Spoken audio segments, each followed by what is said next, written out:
হচ্ছে আপনার আমার জন্য আল্লাহর পক্ষ থেকে প্রেসক্রিপশন। আপনি যদি কোনো ডাক্তারের কাছে যান, ডাক্তার আপনাকে একটা প্রেসক্রিপশন দেয়। প্রেসক্রিপশনে 4 ধরনের কথা লেখা থাকে। 1 নম্বরে ঔষধের নাম কি, ঔষধের পাওয়ার কত, এরপরে থাকে ঔষধটা কতদিন পর্যন্ত খাবেন, এরপরে লেখা থাকে খাওয়ার আগে খাবেন না পরে খাবেন, আর বাম পাশে একটা দাগ দিয়ে লেখা থাকে আপনার কোন রোগ হয়েছে। আপনি না বুঝলেও ডাক্তার বুঝেছে এবং রোগ বৃত্তান্তের আলোকে আপনাকে ঔষধটা দেওয়া হয়েছে। আল্লাহ বলছেন কদ জাআতকুম মাউইযাতুম মির রাব্বিকুম, আল্লাহর পক্ষ থেকে এই কোরআনটা হচ্ছে তোমাদের জন্য প্রেসক্রিপশন স্বরূপ।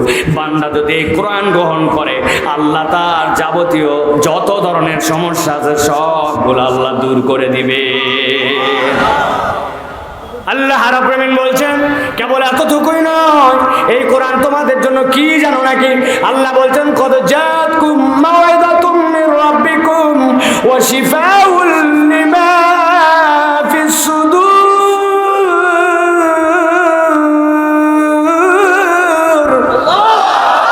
আল্লাহ বলছেন এই কোরআন হচ্ছে তোমার জন্য অন্তরের ডাক্তারে। দুনিয়ার বুকে আপনার যখন হাতে ব্যথা, আপনি ডাক্তার একটা দেখাতে গেছেন, আপনার চুলকানি হয়েছে, ডাক্তার আছে। চোখের সমস্যা, চোখের ডাক্তার আছে আপনার জন্য। আপনার পেটের সমস্যা, গ্যাস্ট্রোলিভারের ডাক্তার আছে। দুনিয়াতে সব বিষয়ের বিশেষজ্ঞ আছে, কিন্তু আপনার আমার অন্তর যদি নষ্ট হয়ে যায়, ওই অন্তরের ডাক্তার দুনিয়াতে আর একটাও নাই। আল্লাহ বলছেন অন্তরের ডাক্তারটা হচ্ছে আমি আল্লাহর পক্ষ থেকে দেওয়া কোরআন। জিজ্ঞাসা করতে পারেন হুজুর, অন্তরে যদি সমস্যা হয় সমস্যা কোথায়? হাত চলে, পা চলে, সব চলে, কিন্তু অন্তর যদি পচে যায় সমস্যা কোথায়? ভালো করে বোঝেন, আপনার আমার অন্তর যেইটা, ওই অন্তরটা ঠিক হওয়ার গুরুত্ব এমন, দুনিয়াতে আপনি দেখতে যেমন হন না কেন, আপনার চেহারা যেমনই হোক না কেন, আল্লাহর কাছে এই চেহারা উচ্চ বিচ্চ সাদা কালো এগুলো একটাও মূল্যায়ন করে না। বরং আল্লাহর কাছে আপনার অন্তর জান্নাতে যাওয়ার উপযুক্ত হয়েছে কিনা ওইটাই আল্লাহর কাছে ম্যাটার করে। একবার রাস্তার পাশে চা খাওয়ার সময় এক টিভি বিশাল বড় স্ক্রিন লাগায় রাখছে চায়ের দোকানদার, সেইখানে খেলা হচ্ছে, ক্রিকেট খেলা। হঠাৎ করে তাকায় দেখি যেই ব্যাটসম্যান ব্যাটিং করতেছে ওই ব্যাটসম্যানের চেহারা দেখা যায় না। চিন্তা করলাম চেহারা দেখা যায় না, এই আবার কেমন ব্যাটসম্যান? কিন্তু মাঝে মাঝে দেখি হেলমেটের ফাঁক দিয়ে খালি সাদা সাদা আলো জ্বলে। অনেকক্ষণ পরে খেয়াল করে দেখি ওয়েস্ট ইন্ডিজের এক ব্যাটসম্যান ব্যাটিং করতেছে। যখন হাসে দাঁত বের করে তখন আলো, বাকি সময় পুরো অন্ধকার। এরকম লোক আছে না ভাই? ভালো করে বোঝেন, আল্লাহ বলতেছেন তোমার অন্তর যেইটা ঠিক করতে হবে, জান্নাতের সার্টিফিকেট লাগবে, ওই অন্তরটা কোরআনের রঙে রঙ্গিত না হলে আল্লাহর কাছে তুমি জান্নাত পাবে না।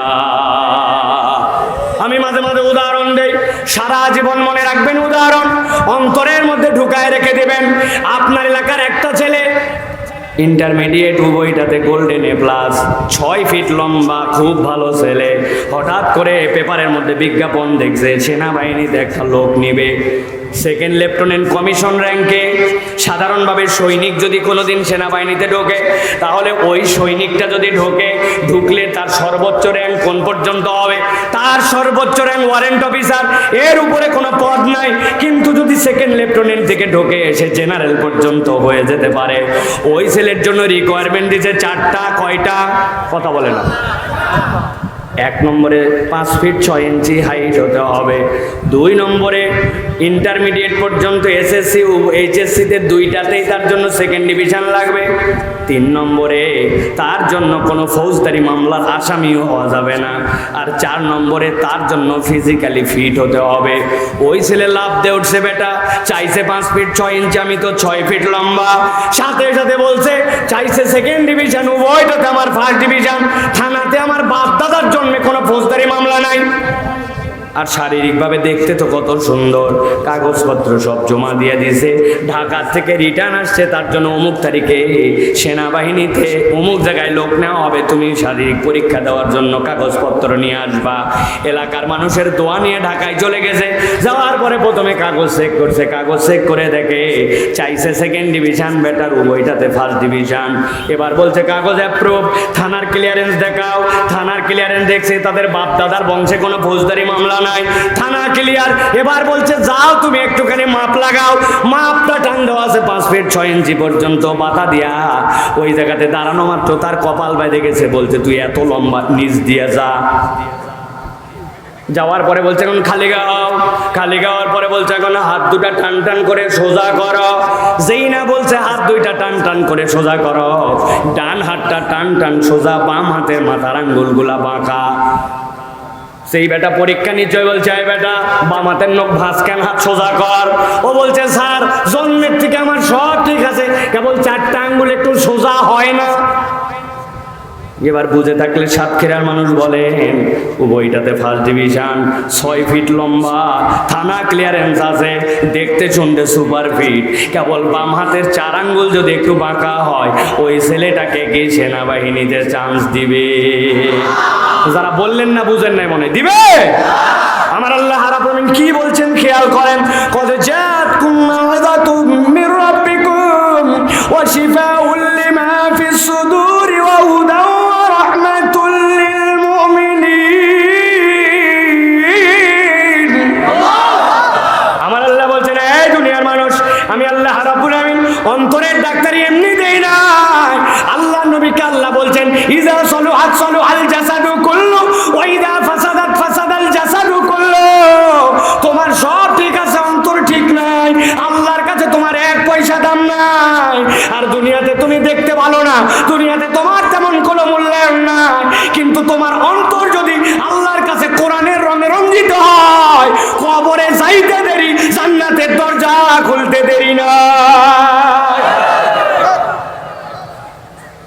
আমার আল্লাহ রাব্বুল আলামিন বলছেন 3 নম্বর ফায়দা কি? আল্লাহ রাব্বুল আলামিন বলছেন ও হুদা, এই কোরআন হচ্ছে তোমার জন্য আলো। সুবহানাল্লাহ বলেন। এই আলো জ্বলতেছে, এই আলোটা যদি এখন বিদ্যুৎ চলে যায় বন্ধ হয়ে যাবে। আপনারা বলবেন হুজুর জেনারেটর আছে, জেনারেটর জ্বালাইছেন কিন্তু জেনারেটরের ডিজেল যদি ফুরায় যায় ওই আলো শেষ হয়ে যাবে, ঠিক কিনা? আপনাদের এলাকায় কারা কারা এখন পর্যন্ত জানাজার নামাজ জীবনেও পড়েন নাই? হাত তোলেন। নাই। কারা কারা কবর দেওয়া জীবনে দেখেন নাই? হাত তোলেন। এবার আপনারা বলেন তো, কবরের ভিতরে যত বড় ধনী হোক আর যত বড় যেই হোক, কারো কবরের ভিতরে কি 20 পাওয়ার 50 পাওয়ার 40 পাওয়ারের বাতি দেওয়া দেখছেন আপনারা? কবরে কোনো বাতি নাই, মানুষ যেই হোক না কেন। কিন্তু আমার আল্লাহ বলছেন ওয়া হুদা, এই কোরআন তোমার জন্য এমন গাইডেন্স, এমন তোমার জন্য পথ প্রদর্শক। ওই পথ প্রদর্শকের আরেকটা অনুবাদ হচ্ছে এটা নূর। কোরআন বান্দার জন্য কবরে নূর, হাসরে নূর। আল্লাহ বলছেন এই কোরআন আল্লাহর সামনে দাঁড়ায়া তর্ক বিতর্ক করবে, ওই বান্দাকে জান্নাতে নেওয়ার আগ পর্যন্ত এই আলো তার থেকে সরে যাবে না। রাহমাতুল লিল মুমিনিন। আল্লাহ বলছেন এই কোরআন তোমাদের জন্য রহমত। ব্যাখ্যা আছে, আল্লাহ ফাযাক্কির ফাইন্না যিকরা তানফাউল মুমিনিন। আল্লাহ বলছেন নবী আপনি জানান, বারবার বলেন, জানা কথায় আবার শোনেন। লাভ কি? ফাইন্না যিকরা তানফাউল মুমিনিন। মনে করছে এক আয়াত 1 অক্ষর বললে 10 সওয়াব, এই শেষ না। আপনার জীবনে যত ধরনের সমস্যা, মিথ্যা মামলাটা থেকে বাঁচি না, শরীরটা ভালো চলে না, যা কামাই করি তাতে হয় না, বাচ্চা কাচ্চা কথা শোনে না, সংসারে বনিবনা হয় না, দোকানে বরকত হয় না, পড়ালেখা করি মনে থাকে না, যতদূর পর্যন্ত সম্মান আল্লাহর কাছে আশা করি ততদূর সম্মান পাই না।